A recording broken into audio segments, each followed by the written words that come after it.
ఇంతకీ మీ పేరు చెప్పలేదు. సూరజ్.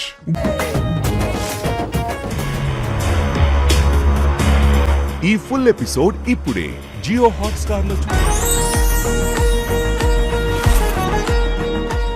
ఈ రోజు కార్తీక దీపం 2 కథలో అసలు ఫోకస్ దీప, కార్తీక్ లపై కాకుండా జ్యోత్స్న, సూరజ్ ప్రేమ కథపై పడింది.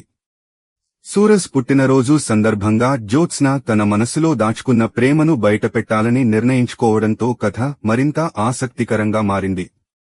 దీప ఇచ్చిన సలహాను పాటిస్తూ జ్యోత్స్న ముందుగా సూరజ్ను పెంచిన పెద్దాయన దగ్గరకు వెళ్తుంది. అక్కడ సూరజ్ గురించి అడిగితే 4 ఏళ్లుగా తన దగ్గరే పెరిగాడని, చాలా మంచివాడని పెద్దాయన చెబుతాడు. జ్యోత్స్న ఆయనకు డబ్బు ఇచ్చి సూరజ్ గురించి మరింత తెలుసుకునే ప్రయత్నం చేస్తుంది. అయితే జ్యోత్స్న తనను కలవడానికి వచ్చిన విషయం పెద్దాయన సూరజ్కు చెప్పేస్తాడు. సూరజ్ మాత్రం జ్యోత్స్న తన గురించి తెలుసుకోవడానికి వచ్చిందని అర్థం చేసుకున్నట్టుగా కనిపిస్తాడు. ఇక దీప దగ్గరకు సూరజ్ వచ్చి జ్యోత్స్న తన కోసం పెద్దాయన దగ్గరకు వెళ్ళిందని చెబుతాడు. జ్యోత్స్న తన పని సులభం చేసిందని ఆమెకు థాంక్స్ చెబుతూ చేయి అందిస్తాడు.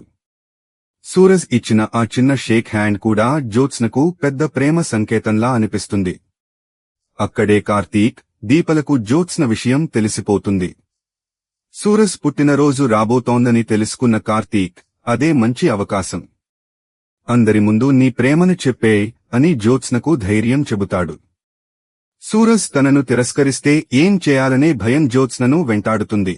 కాని కార్తీక్, దీప ఇద్దరూ ఆమెకు అండగా ఉంటామని చెప్పడంతో చివరకు తన మనసులో మాట చెప్పాలని నిర్ణయించుకుంటుంది.